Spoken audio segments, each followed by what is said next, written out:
Eh, saya tidak kenal para pihak yang berperkara ini, ya.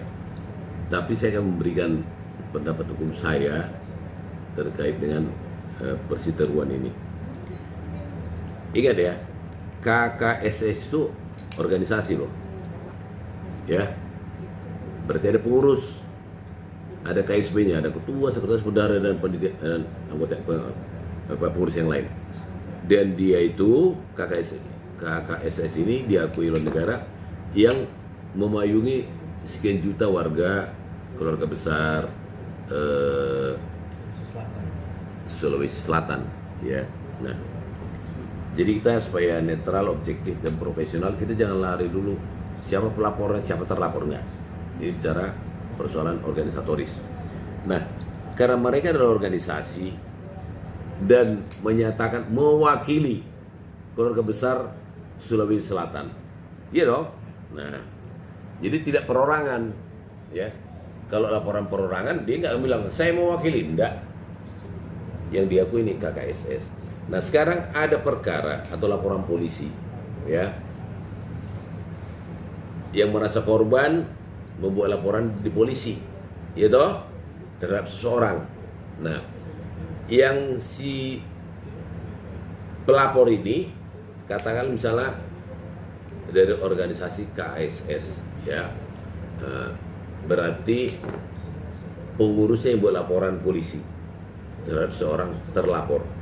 Sah-sah aja karena semua warga negara Indonesia berhak membuat laporan polisi atau pengaduan, ya, sepanjang dia punya bukti-bukti. Nah, kalau sudah dilaporkan oleh pengurus KSS, nah, kemudian dalam perjalanan penyelidikan dan seterusnya, ternyata ada musyawarah antara pelapor dan terlapor. Nah, pelapor mewakili organisasi, itu berarti dia mewakili warga Sulawesi Selatan. Kalau sudah berdamai, musyawarah, disepakati, kita berdamai, saling memaafkan. Oke. Misalnya bikinlah hitam putih, misalnya perjanjian perdamaian atau pencabutan laporan polisi dan seterusnya. Dicabut laporan polisinya, ya. Dicabut laporan polisinya, masih ada mekanisme proses lain sebelum dihentikan. Nah, tapi dengan adanya pencabutan laporan polisi, secara hukum udah cabut, berarti nggak jalan lagi loh perkaranya. Sepanjang itu mewakili kerukunan keluarga besar Sulawesi Selatan, ya. Nah, selesai dicabut, nanti penyidik dengan dasar surat perdamaian atau musyawarah perdamaian itu dibawa ke penyidik. Nanti akan dibuatkan berita acara, ya. Akan si terlapor dan pelapor akan dimintai keterangan tambahan yang memang menyimpulkan sudah terjadi perdamaian, musyawarah, perdamaian di antara mereka, formal dan otentik, masing-masing tanda tangan.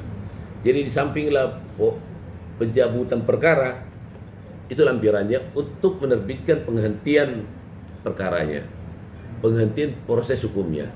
Kalau dihentikan masih konteks penyelidikan, ya dikatakan ketetapan penghentian penyelidikan. Kalau sudah penyidikan, ketetapan penghentian penyidikan.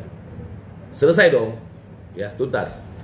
Nah, tapi tiba-tiba ada misalnya warga lain yang mengaku misalnya KKSS dan tetap mau melaporkan. Silakan aja. Karena nggak ada hak polisi menolak laporan polisi atau pengaduan masyarakat, silakan. Tapi menurut pendapat hukum saya pasti dihentikan karena induk yang gede sudah setuju, gitu loh. Sementara dia kan warga ini kan bagian dari itu sebenarnya, cuma diformalkan dan lebih dimodernisir dalam bentuk organisasi. Jadi kalau ada seorang misalnya warga KKSS tidak setuju dengan penghentian itu, apa kepentingan dia? Kenapa? Yang pelapor itu organisasi besar mewakili sekian juta warga keluarga Sulawesi Selatan dan sudah diterima, sudah dihentikan. Tiba-tiba ada lagi orang yang datang melaporkan hal yang sama, penyidik terima, pendapat hukum saya tetap akan dihentikan. Karena kalau nggak begitu ya nggak ada selesai perkara ini, nggak ada ujungnya gitu loh, ya. Apalagi perkara sama, pasalnya tidak berubah, objeknya sama, pasti dihentikan. Itu aja.